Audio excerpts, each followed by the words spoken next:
For the past several decades, dinner at my house has meant 30-minute suppers with 5 or fewer ingredients, getting everyone fed quickly and off to their evening activities. But in this week's video, I'm taking my love for cooking to a new level.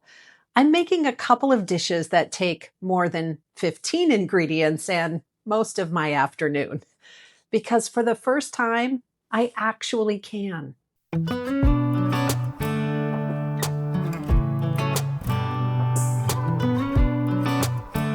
Welcome back to The Simple Pleasures. I'm Laurie.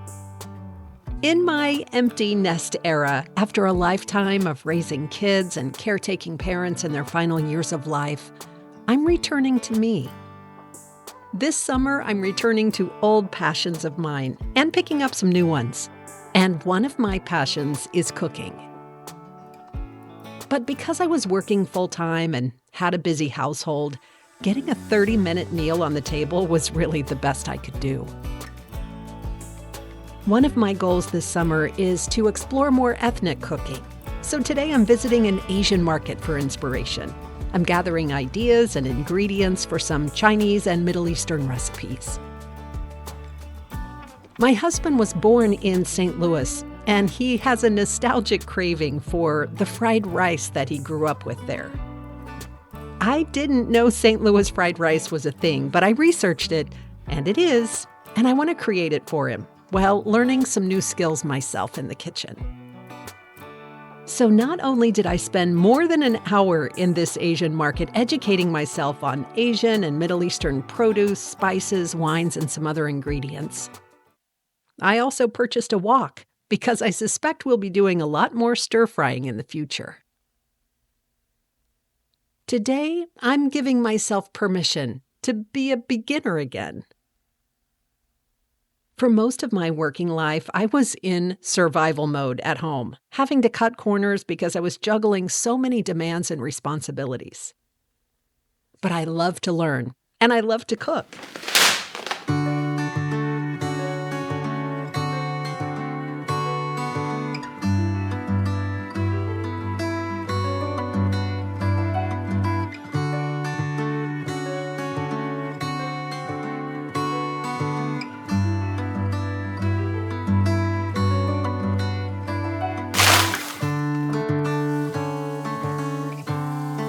And in this season of life, I'm willing to fail.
There's something wonderfully humbling about not already knowing what you're doing. For so many years, I spent perfecting my competence in my career. But today, here in the kitchen, I'm just relying on my curiosity.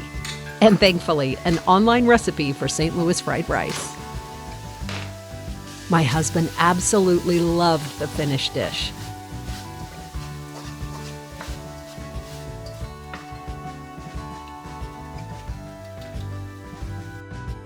And as you can see, we had plenty of leftovers. I'm keeping my grandkids at their house the rest of this week while their parents are traveling, so he can have as much St. Louis fried rice as his heart desires while I'm away from home. And while I was working on my husband's nostalgic dish, I was contemplating what restaurant dish I was pining for. I remembered the most delicious salad I've ever eaten from a restaurant named Houston's. It closed down a number of years ago here in Kansas City. It was the emerald kale salad with that savory peanut vinaigrette. And my youngest daughter, she went to law school in Chicago, and she discovered a restaurant there that was owned by the same company, Hillstone, that had the exact same salad on the menu. And she has been trying to duplicate that recipe herself. And she thinks she found the perfect combination of ingredients. So she gave those to me, and I'm going to try that today. The way I remember the salad at Houston's, it was made with rotisserie chicken. But the base of the salad is crunchy, flavorful, savory, and nutty. It would be great with steak, shrimp, or even beans. I look forward to trying those different proteins with it in the future. For me, the most important part of this dish is the peanut vinaigrette, probably because I love savory foods. Please, if you have any savory recipes that you love, could you please share those down in the comments? I cannot get enough savory foods. This recipe wasn't all that complicated, but it definitely was time-consuming, with shredding the kale and the green cabbage to get the consistency just right. And it definitely tastes like I remembered. This is a nice dish to add to our rotation. There aren't all that many recipes that intimidate me, but I would say sauces like hollandaise or béarnaise are probably the most intimidating to me because of the consistency issues, and even the dish you create them in impacts the outcome of the flavor.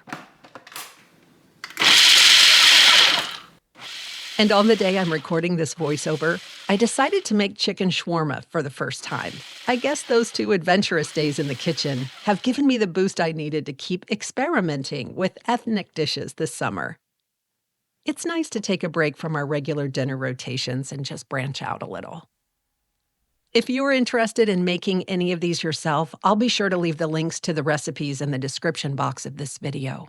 I can't tell you how much I've enjoyed returning to old loves this summer or discovering some new passions.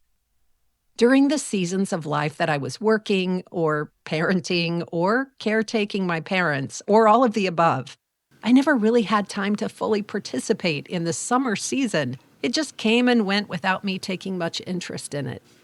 But now, thanks to exploring my curiosity and my new opened-up schedule, I wake up with more things that I want to learn, experience, and enjoy every single day. Summer is turning out to really spark my interest in a host of new activities, to be savored with my new pace in my new season of life.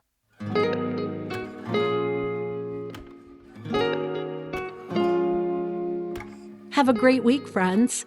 I'll see you in the next one.